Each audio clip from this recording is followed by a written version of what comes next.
Yangon convention centre की रोशनियों से जगमगाते showroom में चमचमाती बरकी गाड़ियां नुमाइश के लिए रखी गई थीं। चमकदार डैशबोर्ड, मसनूई जहानत पर मबनी खसूसियात और पुरतजस्सुस हुजूम म्यांमार में माहौल दोस्त गाड़ियों के बढ़ते रुझान का पता दे रहे थे।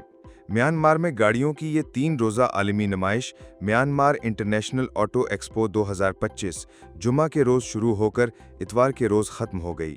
नुमाइश में 30 से ज़ायद ब्रांड्स ने शिरकत की। इनमें ज़्यादातर चीन की कंपनियां थीं।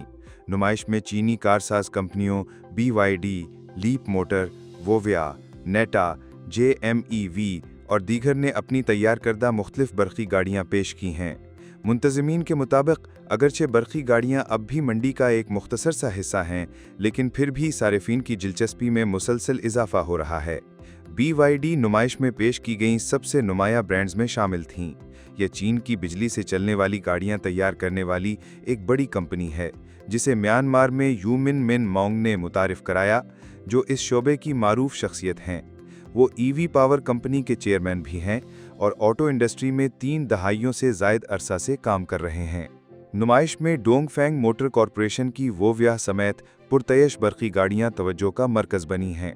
डोंगफेंग मोटर कॉरपोरेशन की सेल्स नुमाइंदा मेथाजन मोए ने मसनूई जहानत से चलने वाले कैमरों और स्मार्ट सिस्टम समेत गाड़ियों की तकनीकी खुसूसियात से आगाह किया।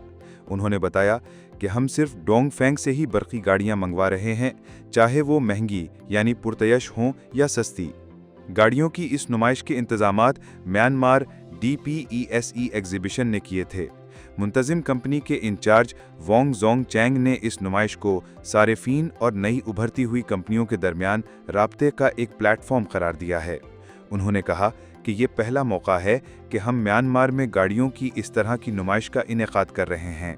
हम म्यांमार में मुकीम हैं और चाहते हैं कि कारसाज कंपनियों को तशहीर में मदद दें, ताकि मुकामी सारिफीन को बेहतर फैसले करने में आसानी हो।